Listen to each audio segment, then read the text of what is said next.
भगवती सुरू करा, तुमचा आवाज येत नाहीये.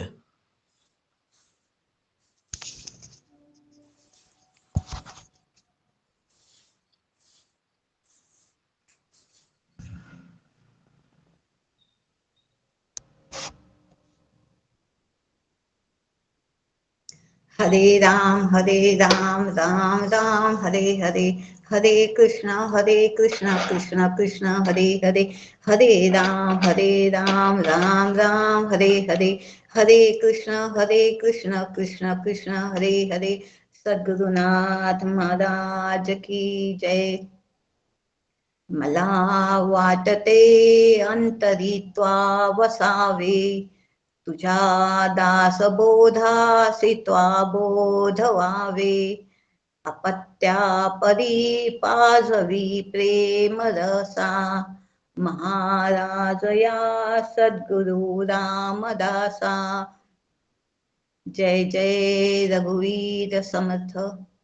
शुका सारिखे पूर्ण वैराग्य ज्यांचे, वशिष्ठांपरी ज्ञान योगेश्वराचे. कवी वाल्मिका सारिखा मान्य ऐसा, नमस्कार माझा सद्गुरु रामदासा. ब्रह्मानंदम परमसुखदम केवलम ज्ञानमूर्तिम, द्वंद्वातीतं गगनसदृशं तत्त्वमस्यादिलक्ष्यम्. एकं नित्यं विमलमचलं सर्वहि साक्षिभूतं,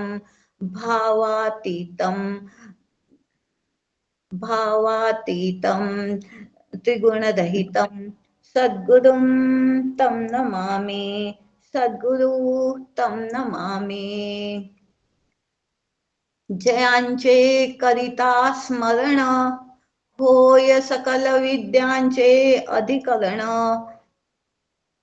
ते वंदूया श्रीचरण श्री गुरूंचे. जय जय रघुवीर समर्थ. परम पूजनीय डॉक्टर काकांना नमस्कार करते. परम पूजनीय माझे श्री गुरु सुनील दादा लुले यांना नमस्कार करते. त्यांच्या चरणाशी लोटांगण घालते. माझी गुरुमाऊली शैलाताईंना नमस्कार करते. राजूभाऊंना नमस्कार करते. आणि श्रोते, आपण जगदीश मूर्ती माझे प्रेरणास्थान आहात.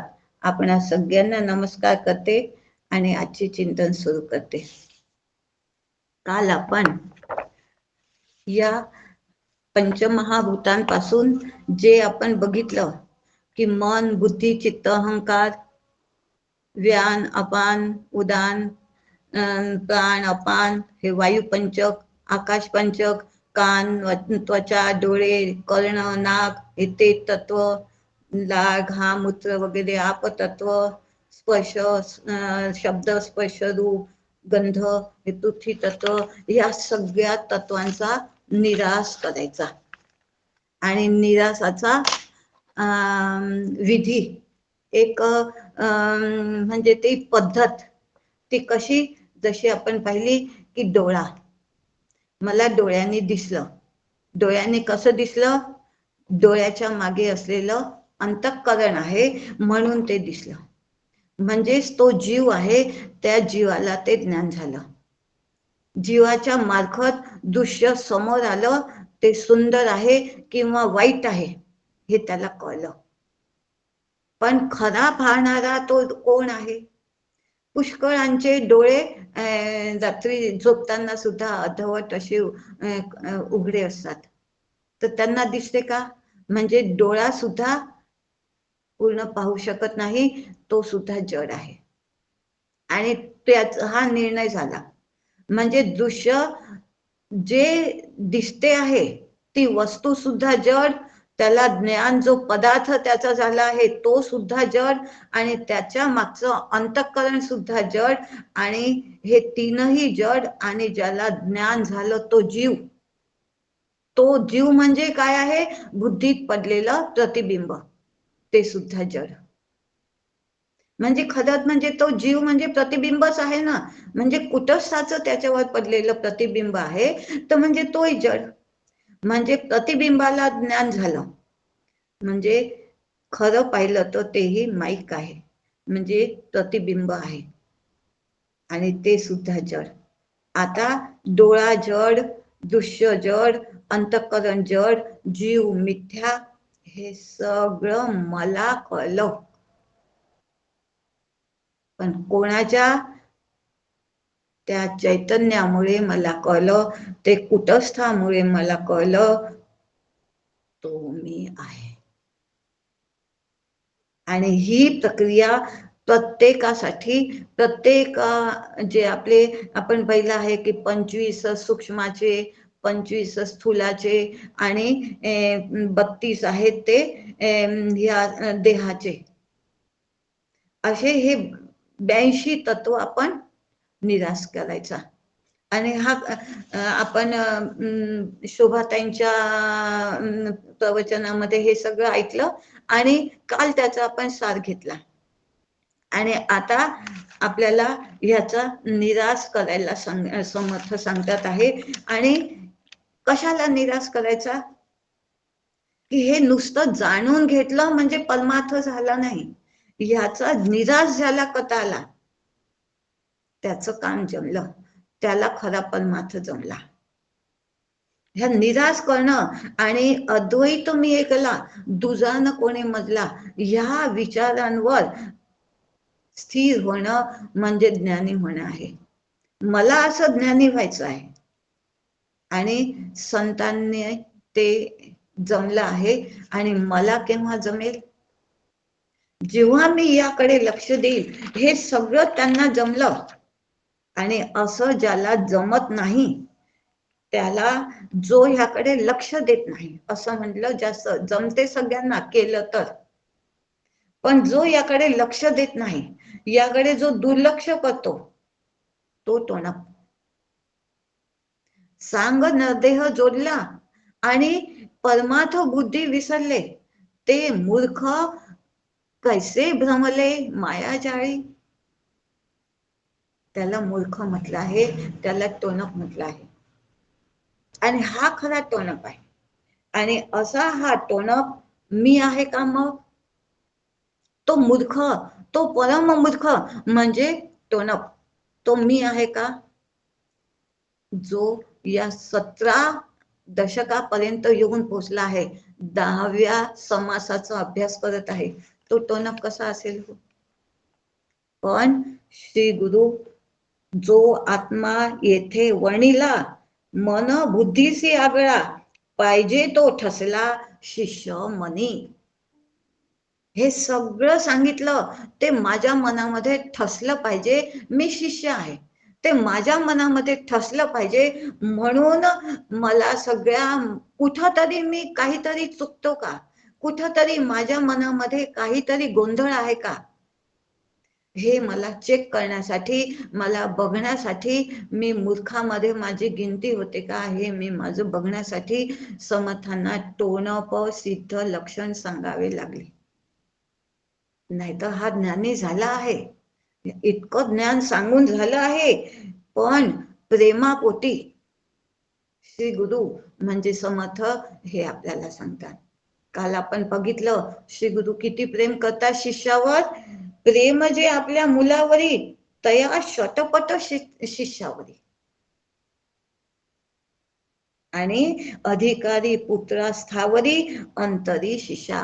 त्यांच्या चित्तामध्ये, त्यांच्या मनामध्ये, अंतरामध्ये, अंतःकरणामध्ये शिष्य आहे. आणि हा शिष्य माझ्यासारखा ज्ञानी झाला पाहिजे, माझ्यासारखा ब्रह्मरूप झाला पाहिजे, ही तळमळ श्री गुरूंना आहे.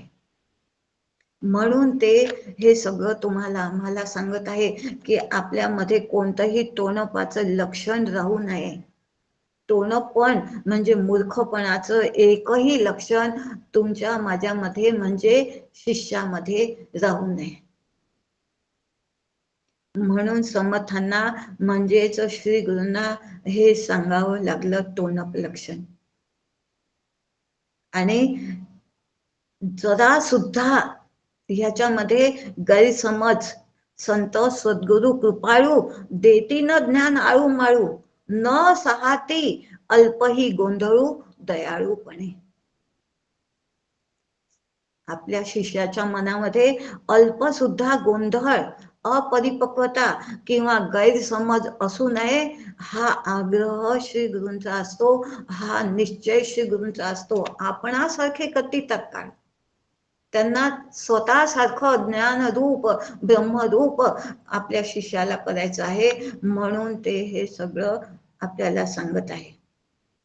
आणि असं मी करून मी का टोणपामध्ये जातो, तर आपण तेही बघितलं की प्राणी संकल्पे बांधला, जीवपणे बद्ध झाला, तो विवेके मुक्त झाला पाहिजे साधूजनी. मग त्याने काय करावं, आपण विवेक वापरावा आणि सिद्ध व्हावं. जसे श्री गुरु सिद्ध आहेत, जसे श्री गुरु दयाळू कृपाळू आणि ब्रह्मरूप झालेले आहेत, तसा शिष्य सुद्धा व्हावा, मी सुद्धा व्हावा, ह्यासाठी ही सगळी धडपड आहे. आणि म्हणून समर्थांनी हे टोनप लक्षण सांगितलं आहे. आणि हे टोनप लक्षण सांगताना मग त्यांनी आपल्याला पूर्ण ज्ञान सांगायला सुरुवात केली, की त्यांनी म्हटलं आहे की आता आपण आपल्या काल ह्याचा आपण आढावा घेतला, आता ओवीनुसारी ह्या समासाकडे आपण आज वळूया. की पहिलीच ओवी बघा, आवरण दके हटकेश्वर त्यास घडे नमस्कार, महिमा अत्यंतची थोर तया पाताळ लिंगाचा. आता पहिले समर्थांना सुद्धा नमस्कार करावा वाटला, कोणाला, त्या हटकेश्वर म्हणजे, आणि पाताळ लिंग म्हटलं आहे, म्हणजे लिंग असेल तो शिव असेल. शंकरम शंकराचार्यम केशवम बादरायणम अस्मदाचार्य पर्यंतम वंदे गुरु परंपरा. म्हणजे हे हटकेश्वर कोण आहे, हे शंकर आहेत आणि ते माझे गुरु आहेत. शंकर सगळ्यात आद्य गुरु, मग शंकराचार्य, आणि ही परंपरा ही गंगा वाहत वाहत शंकराचार्यापर्यंत आली, शंकराचार्यांपासून माझ्या श्री गुरु पर्यंत आली, आणि त्यांनी माझा स्वीकार केला, म्हणजे मी पण त्याच्यातला आला, म्हणून त्यांना नमस्कार सगळ्यात पहिले. ते पूर्णतेकडे जायचं आहे, शिष्याला परिपूर्ण करायचं आहे. आणि मी जसं करेल तसं माझा शिष्य करेल, आणि ह्याला पाहायचं आहे म्हणतात हटकेश्वराला, म्हणजे श्री गुरूंना नमस्कार करून समर्थ या समासाची सुरुवात करत आहेत. आणि लगेच म्हणतात आहे, परंतु तिथे जावं ना शरीरी दर्शन घडेना. आता तिथं नमस्कार तर करायचा आहे, पण या शरीराने नमस्कार करता येणार नाही. आश्चर्यच आहे ना. मग नमस्कार करा म्हणतात, आणि तिथं शरीरे जाववे ना, विवेके आणावे अनुमाना तया ईश्वराशी. आता मी तिथं जायचं नाही आहे, त्याला इथं आणायचं आहे. कसं? विवेकाने, अनुमानाने. म्हणजे विचार द्यावाच लागेल की नाही. पहिले विचार विवेकाने द्यावा लागेल, आणि मग आचार करावा लागेल तसा. जसा विवेक म्हणजे आपण बघितलं आहे, विवेक करायचा म्हणजे काय करायचं आहे, की विवेकामध्ये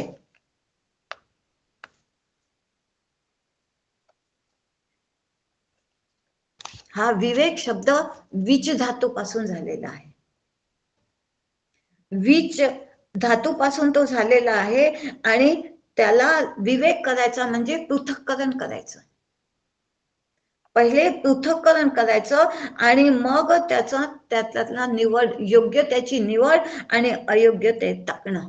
हे पण मला जमलं पाहिजे. विवेक हा समर्थांचा फार लाडका शब्द आहे.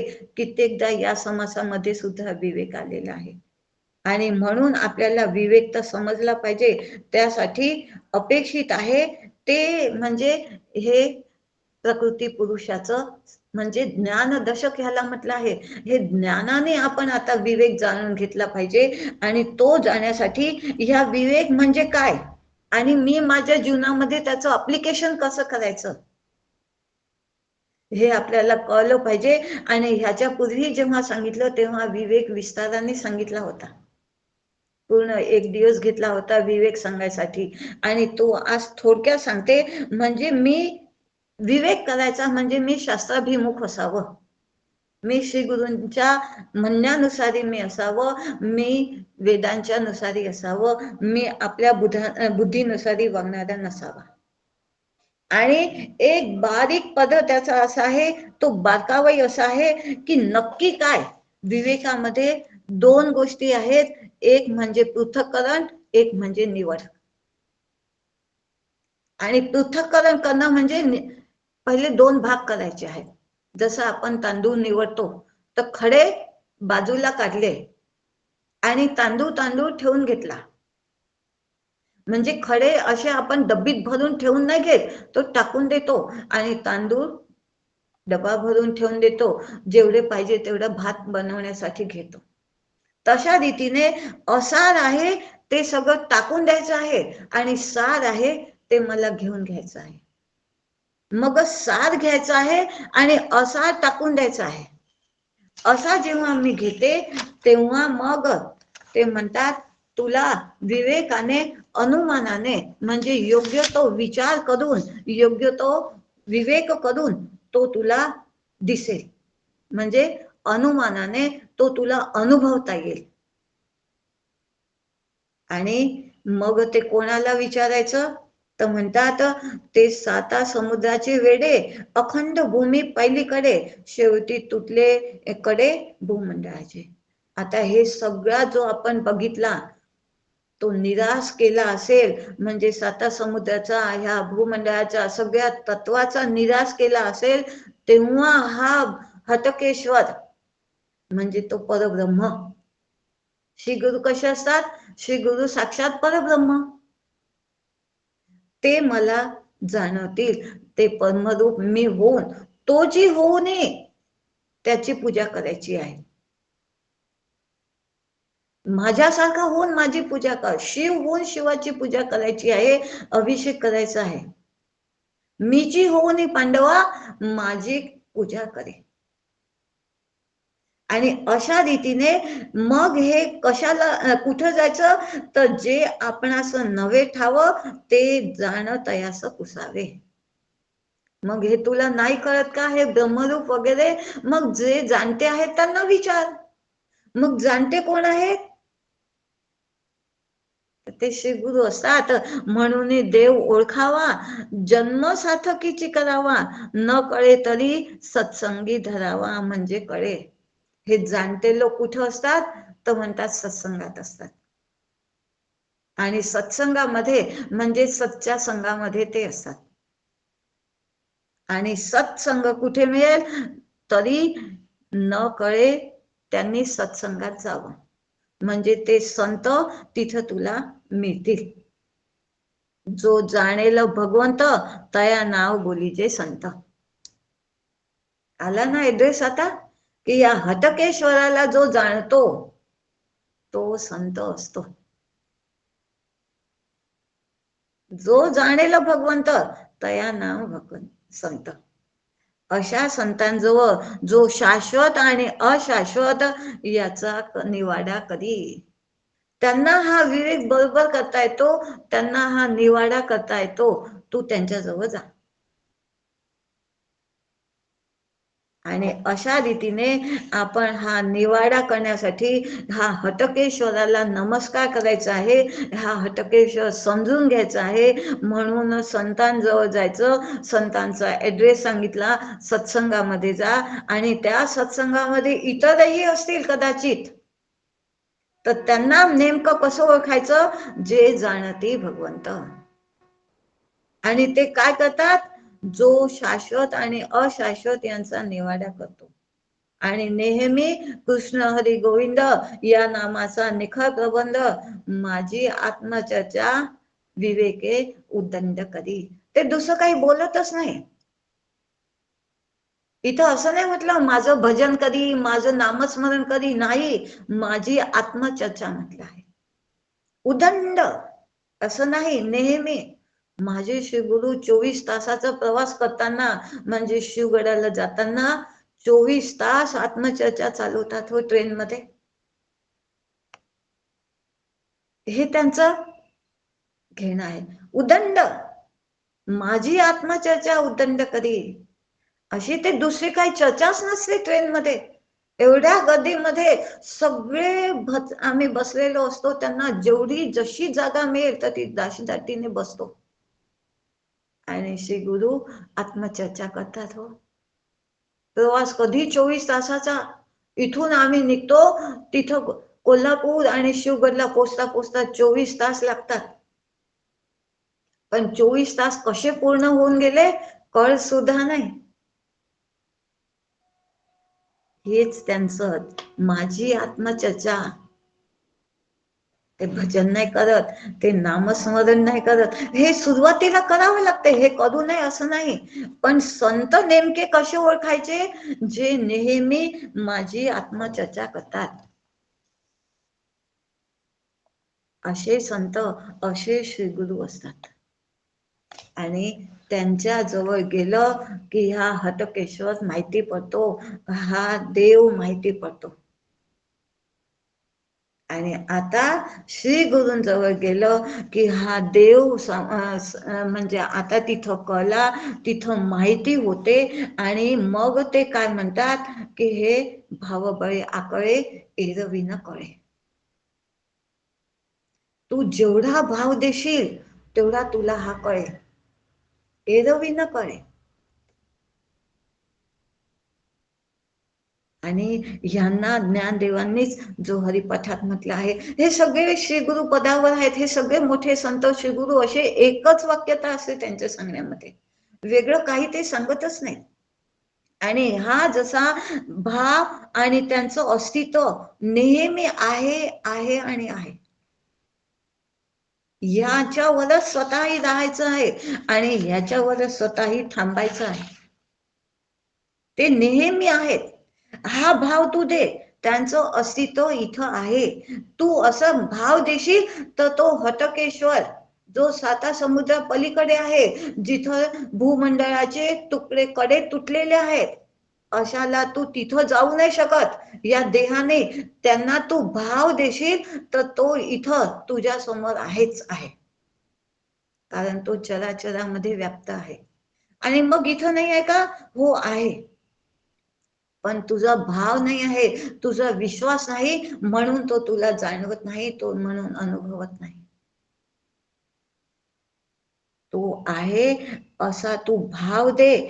ते श्रीराम आहेत, श्रीकृष्ण आहेत, हे सगळे आहेत, ते सगुण आहेत. आणि हा अशा रीतीने तुझ्या भावाला ओ देणारा आहे. तुझ्या भावाला भागवतामध्ये गजेंद्र मोक्षाचा प्रसंग येतो. त्यामध्ये काय आहे? त्या गजेंद्राने भावाने पहिले त्यांनी आपल्या कुटुंबियांकडे, म्हणजे जे त्याचे सगळे होते त्यांच्याकडे लक्ष दिलं, तर हा नाही आला.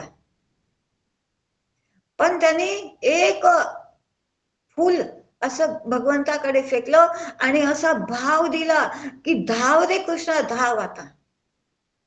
तर त्याला काय तिथून मग आपण कथेमध्ये ऐकतो की त्याला तिथून धावावं लागलं, त्याने गरुडाला नाही घेतला, तशीच उडी घातली. मग इथं श्री गुरु म्हणतात, तो उडी घातली का त्यांनी? तो इथं नव्हता का? होताच तो, पण ह्याने भाव दिल्याबरोबर तो तिथं प्रकट झाला. बस, भावाचा तो भुकेला. श्री गुरु म्हणतात, तू भाव दे. तू भाव दिल्याबरोबर तो तुला दिसेल, तो इथं आहेच.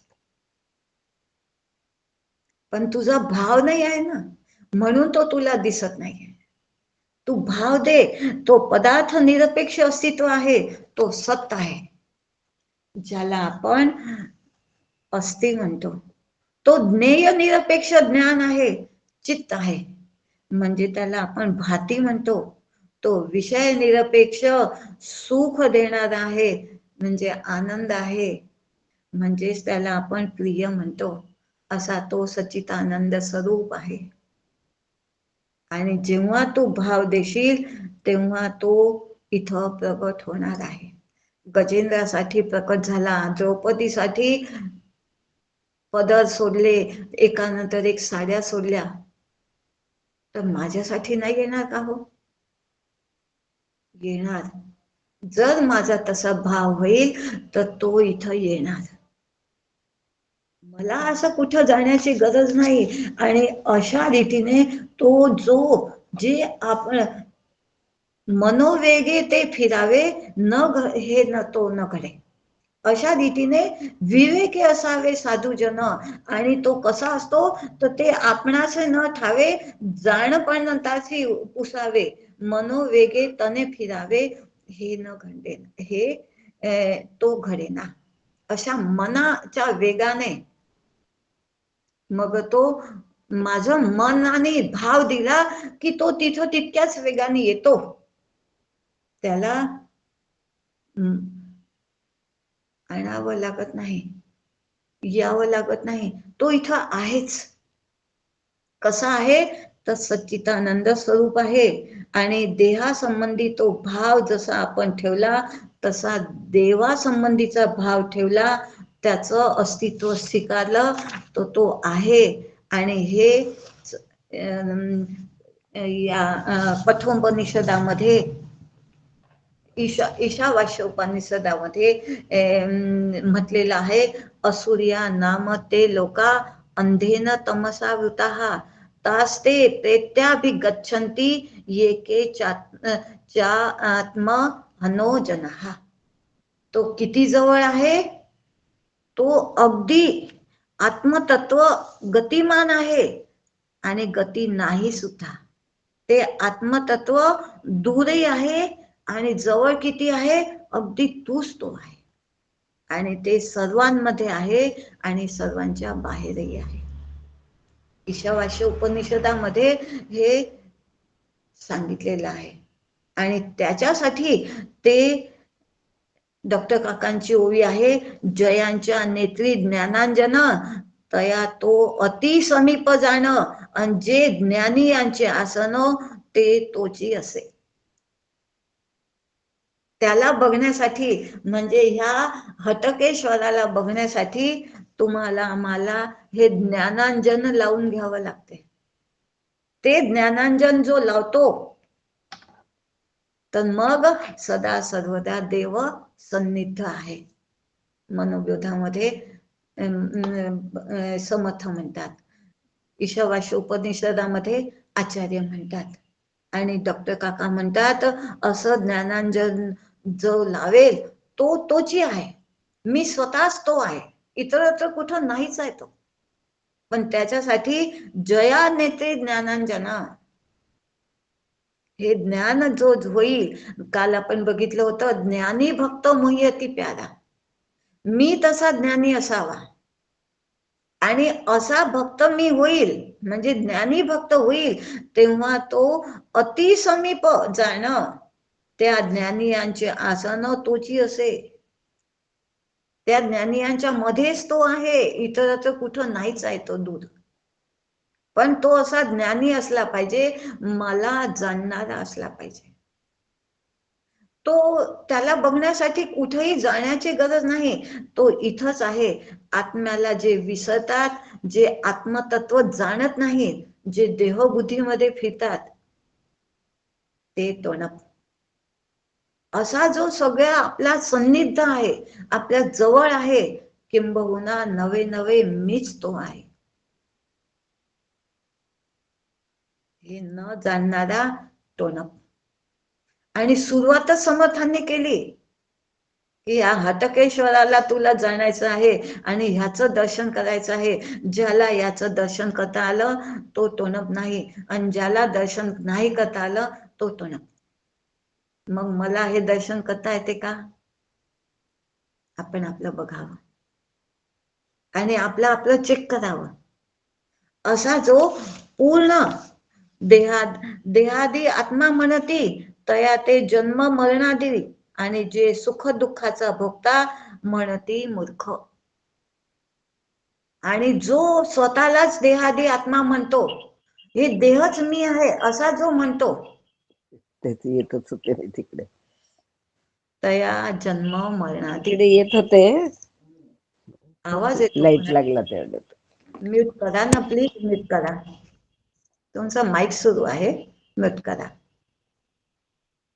जो देहादी आत्मा म्हणतील तया ये जन्म मरणादी, तो सुख दुःखाचा भोगता म्हणती मूर्ख. जो हा आत्मा जाणत नाही आणि मी देहच आहे असा जाणतो आणि देहबुद्धीमध्ये रमतो, तो टोनक. आणि समर्थांनी ह्या हटकेश्वराचं जो दर्शन करू शकत नाही तो टोनक. असा आत्म्याला जो विसरतात, आत्मतत्व जाणण्यास वाचून माणसाचं जीवन व्यर्थ आहे हो. असं माझं जीवन आत्म्याला न जाणणारा असू नये. मी आत्मानुभूती वाचून माणसाचं जीवन निरर्थक होऊन जाते, असं माझं होऊ नये. म्हणून समर्थांनी टोनक सिद्ध लक्षण सांगितलं आणि त्याच्यामध्ये ते म्हणतात विवेकाने आपल्या जाणत्यांना म्हणजे श्री गुरूंना संतांना विचारून हे आत्मचर्चा जे करतात त्या चर्चेमध्ये स्वतःला ठेव. ती चर्चा तू समजून घे, आत्मा तू तिथं जाणून घे. तो किती सन्निध आहे तो तूच आहेस हे तू समजून घे. आणि मनुष्य देहामध्येच वास्तव दिसते, बाकी देहांमध्ये जसं आहे तसंच दिसते. हे विवेकाने आहे ना बघायचं. तर हे मनुष्य देहामध्येच बघता येते, इतर देहामध्ये नाही बघता येत. वास्तव बघता येते म्हणतात.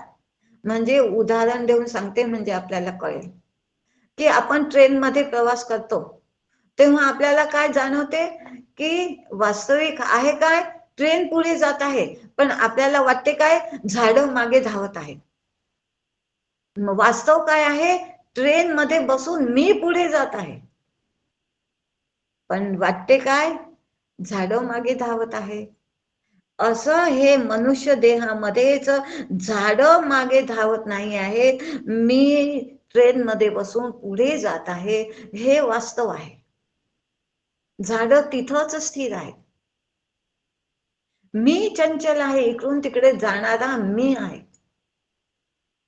तसंच देहबुद्धीतून आत्मबुद्धीतून देहबुद्धीमध्ये जाणारा मी आहे.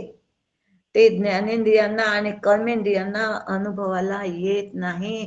ते आत्मतत्व स्वसंवेद्य आहे, याच्याशिवाय त्याचा अनुभव घ्यायचा आहे. ते स्वसंवेद्य आत्मतत्व आणि त्याचा अनुभव घ्यायचा आहे. त्यासाठी याची काही गरज नाही आहे. आणि म्हणून त्याचा निराश एवढा विस्ताराने सांगावा लागला. 22, 23, 25 दिवसाच्या आसपास तो समजावून सांगावा लागला. आणि आता तरी आपल्याला ह्या हटकेश्वराचं दर्शन झालं पाहिजे की नाही, हा निराश आपल्याला जमला पाहिजे की नाही. एवढा सगळा निराश करणं आपण समजून घेतलं आणि आता ते कळणं आपल्याला जमलं पाहिजे की नाही. तरी म्हणतात हे करण्यासाठी तुला एकट्याला नाही जमेल, तुला श्री गुरूंजवळ संतांजवळ जावं लागेल आणि ही चर्चा नेहमी नेहमी करावी लागेल. आठवड्यात 3 आठवडे, 2 आठवडे, 1 महिना, 2 महिन्यात हे जमणारं काम नाही आहे. हे समर्थांना माहित आहे, माझ्या श्री गुरूंना माहित आहे, संतांना माहित आहे, सगळ्यांना माहित आहे. ही आत्मचर्चा विशद नेहमी नेहमी तत्श्रवणम तत्कथनम हे करावं लागेल. आणि हे मनुष्य योनीमध्येच जाणता येते, कळते की मी सच्चिदानंद स्वरूप आहे. इतर योनीमध्ये हे कळत नाही. इतर सगळ्या योनी भोग योनी आहेत आणि अंतर बाह्य तो सर्वत्र आहे, सम आहे. हे या मनुष्य देहामध्येच कळता येते, या मनुष्य योनीमध्येच कळते. म्हणून तुम्हाला आम्हाला मनुष्य देहाचे लेणे अकस्मात ये भाग्याने तेथेची आत्मा जाणणे नियोजिले. आणि हे नियोजन ईश्वराचं आहे. म्हणून त्यांनी तुम्हाला आम्हाला मनुष्य देह दिला आहे आणि आपण हा अभ्यास करून ऐसा न देह पाहुनी देख जो न साधती ब्रह्मसुख, तो जना माझी परम मूर्ख विश्वासघातकी देवाचा. असे नाथ महाराजांनी निर्णय देऊन दिला. केवढं सुंदर तुला नरदेह दिला, ही सगळी सोय करून दिली, आणि तरी तू देहबुद्धीमध्ये रमत आहे. एवढं समजावून सांगितलं समर्थासारख्या संतांनी, तरी तुला समजून नाही राहिलं आहे, तरी तुला कथा नाही येत आहे, तरी तुला संतांची श्रीगुरूंची प्राप्ती झाल्यावर आत्मचर्चा न करता तू देह आणि देहसंबंधीयांमध्ये रमतो आहे, तर तू विश्वासघातकी आहे. असुरदमती इति असुरहा, तो असुर आहे. असुर कोणाला म्हटलं आहे? जो देहामध्ये रमतो, देह सुखासाठी स्वतःला वाहून टाकतो आणि स्वतःला हरवून टाकतो. असुर म्हणजे भोग दृष्टीने देहाला बघतो आणि इतर देहांचे भोग सुद्धा मीच घेऊ सगळे लुबाडून लुबाडून खातो. सगळ्यांचं मलाच भेटलं पाहिजे अशी आसुरी वृत्ती. देह म्हणजे माझे शरीर आणि जगत म्हणजे इतर शरीर. स्वदेहा नाव अर्जुन आणि परदेहा नाव स्वजन, असा जो आणि इतर देहांना व त्यांच्याकडे इतर भोग दृष्टीने बघतो.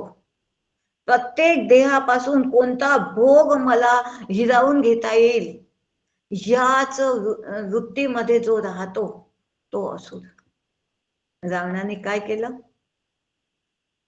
म्हणून तो वास्तविक पाहता तो ब्राह्मण कुळातला आहे, पण त्याची वृत्ती अशी आहे म्हणून तो असुरामध्ये मोजला गेला. पण देहाने तो ब्राह्मण आहे की नाही? असा मी देहाने कोणी असो, कोणत्याही कुळामध्ये मी जन्मलेला असो, पण मी असुर होऊ नये. मी हटकेश्वराचं दर्शन करणारा असला पाहिजे, ज्ञानी भक्त.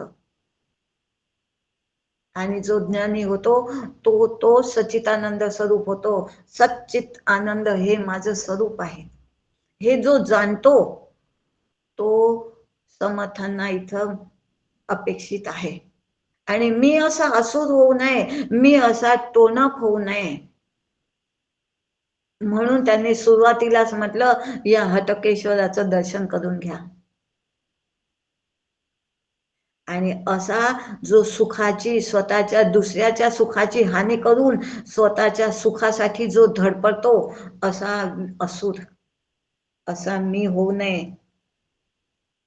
आणि त्याच्यासाठी अज्ञान मती राहती, ते तयाचेनी झाकोळती, आवरण ह्यासची म्हणती सकळ शास्त्रे.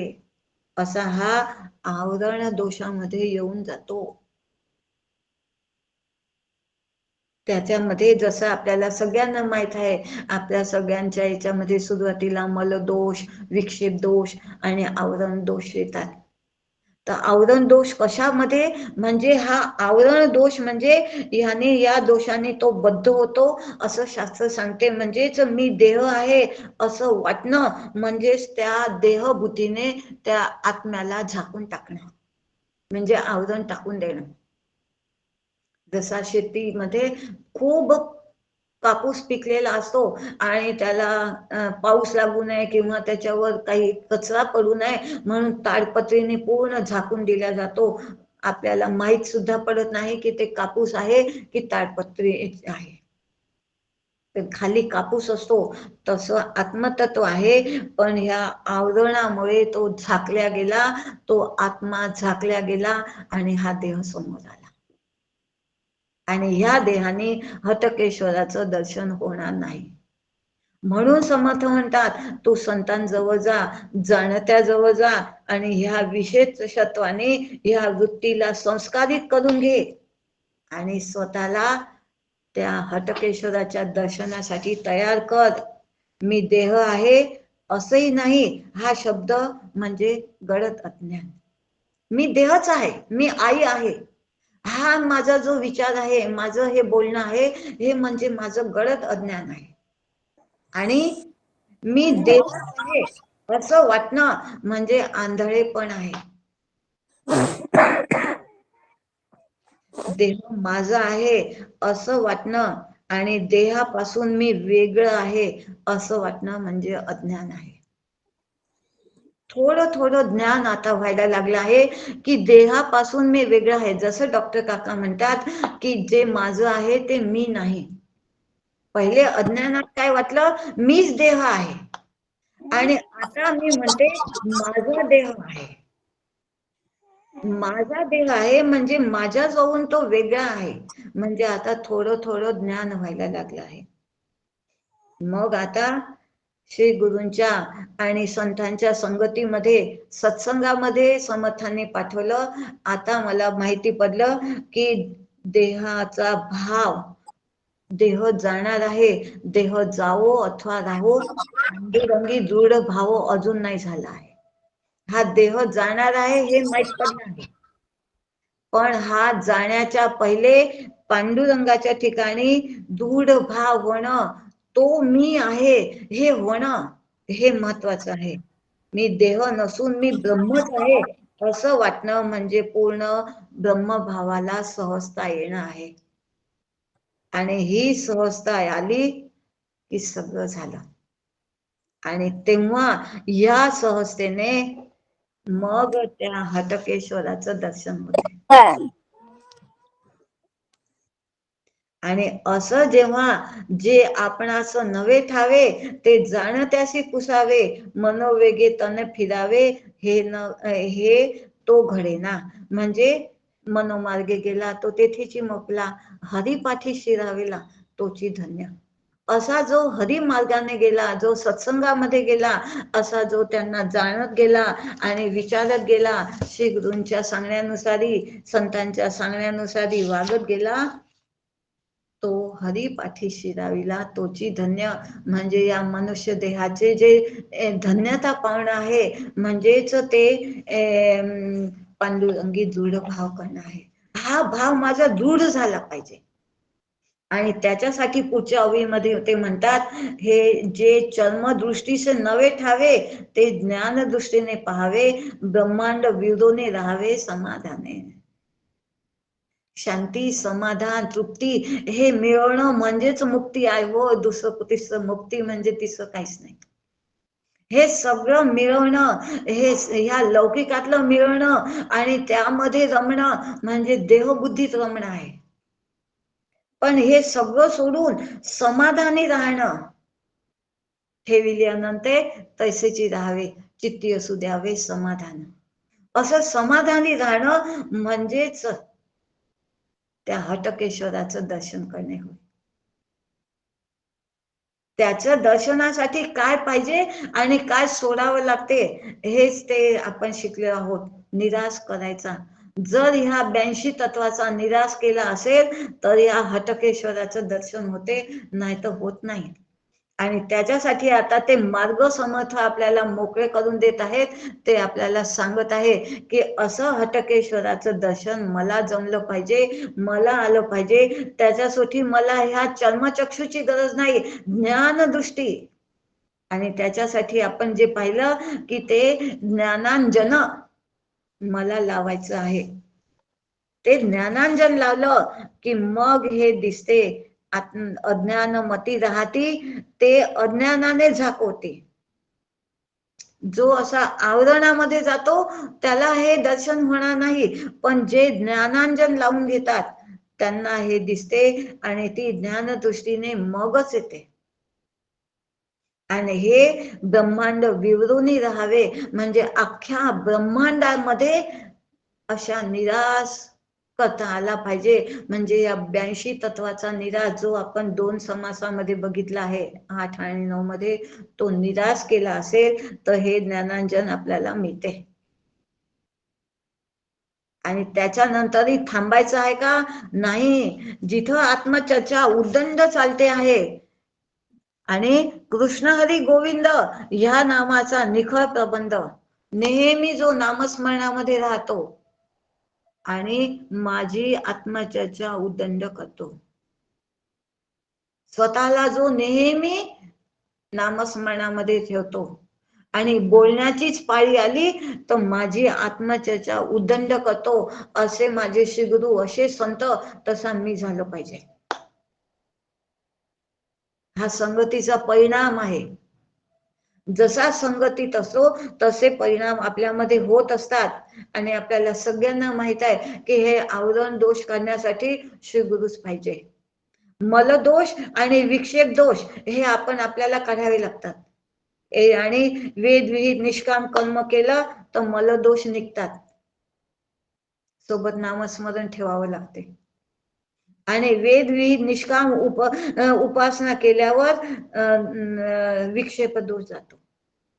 असे दोन्हीही दोष काढून, असे दोन्हीही दोष जो घालवतो आणि मग अशी माझी आत्मचर्चा उद्दंड आणि सोबत रामकृष्ण हरी गोविंद या नामाचा निखळ प्रबंध असा जो नेहमी नामस्मरणामध्ये राहतो आणि आत्मचर्चे करीत राहतो. म्हणजे आत्मचर्चा करताना श्री गुरु किंवा संत यांच्या सोबत आत्मचर्चा होते. या सगळ्या देहबुद्धीचे असतात त्यांच्यासमोर आत्मचर्चा थोडीच होऊ शकते. म्हणजे त्यांच्याजवळ ते जाणच आहे.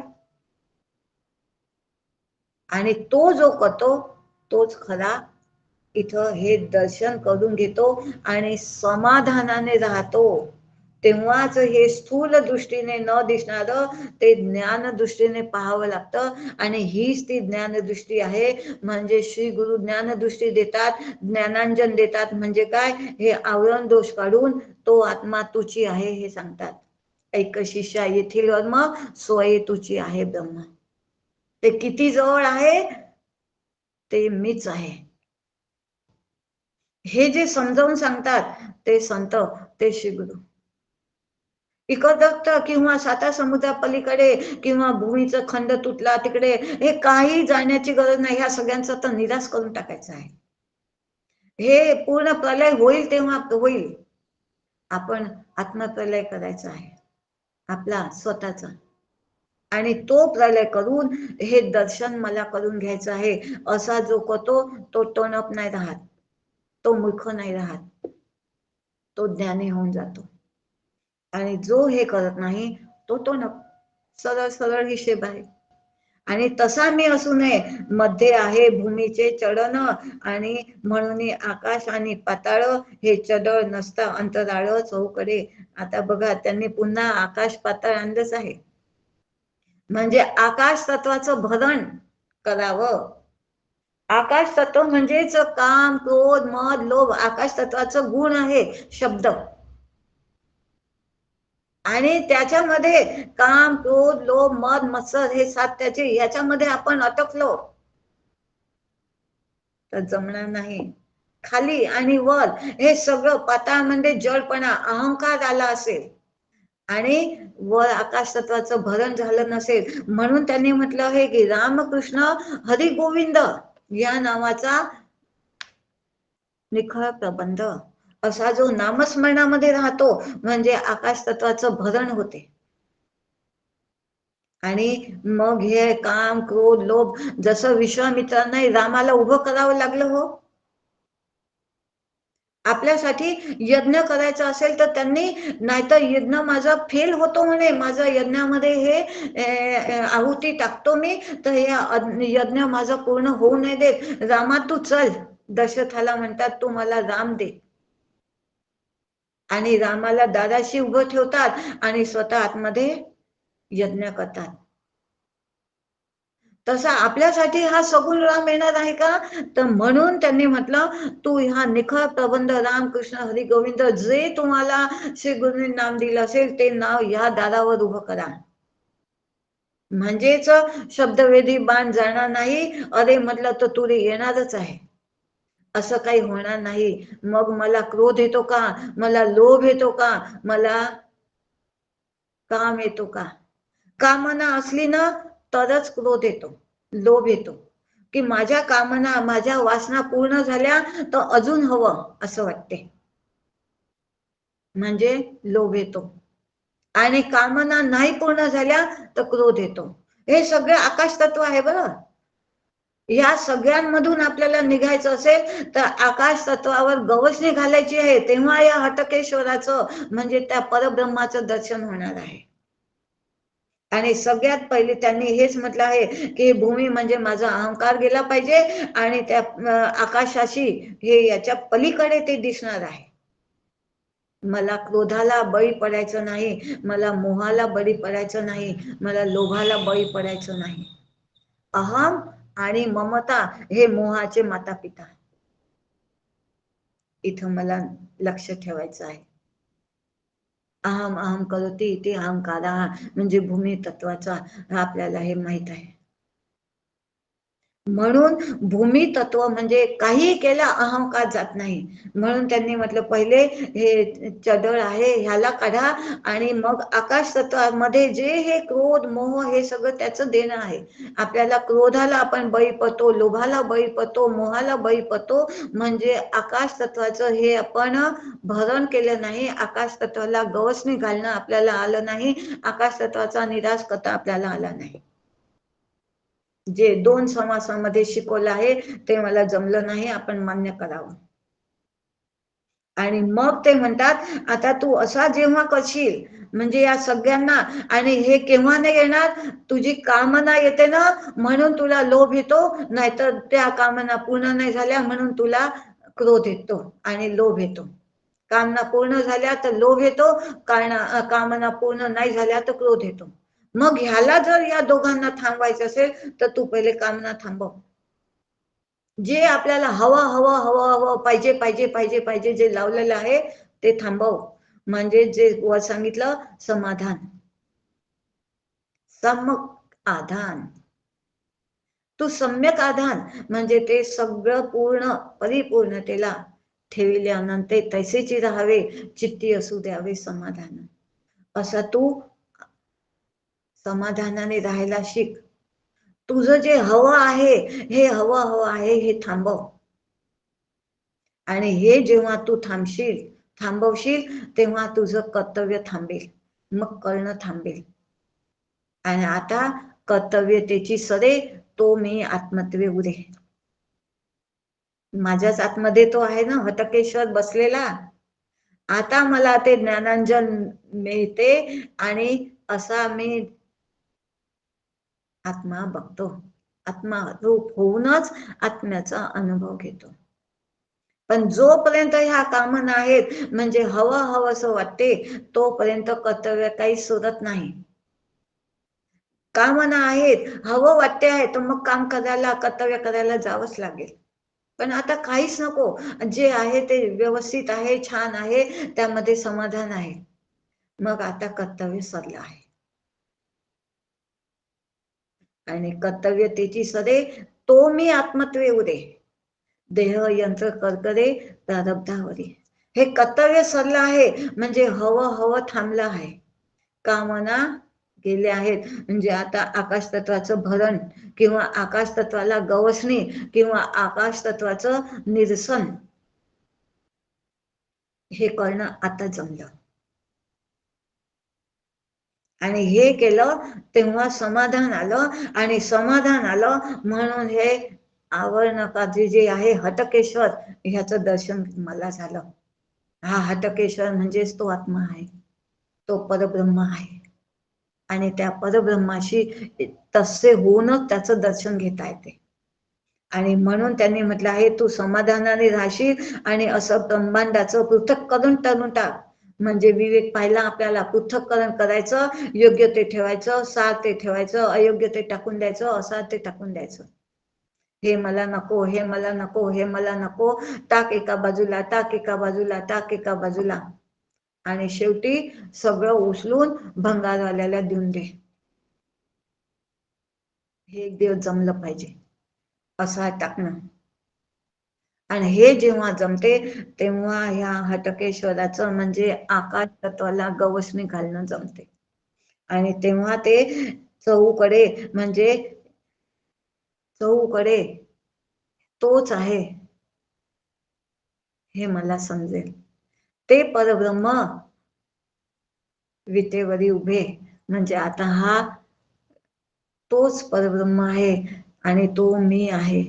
मग अयोध्येला जाण्याची, मग पंढरीला जाण्याची किंवा मग काशीला जाण्याची आता काही गरज राहिली आहे का?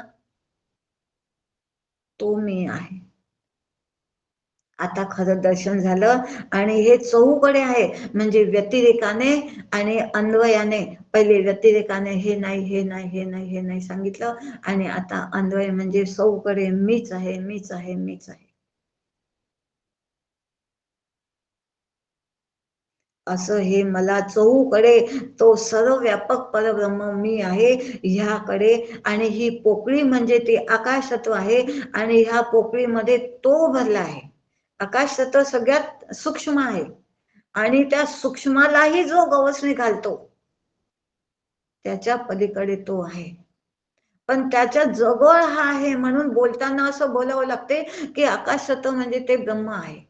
पण आकाशाला हा गुण येऊन गेलेला आहे शब्दाचा, आणि म्हणून तो पंचमहाभूतांमध्ये चालला गेलेला आहे, आणि ह्या पंचमहाभूतातलं एक तत्व म्हणजे आकाश तत्व होऊन गेलेलं आहे, कारण त्याला गुण आलेला आहे.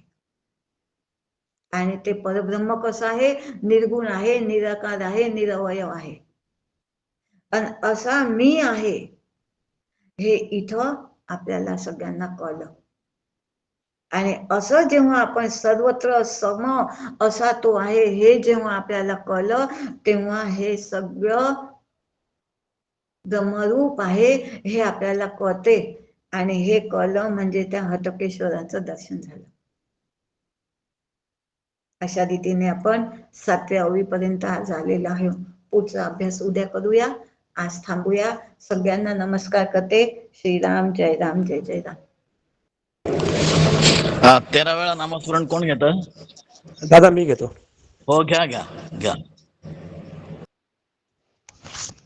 श्रीराम जय राम जय जय राम. श्रीराम जय राम जय जय राम.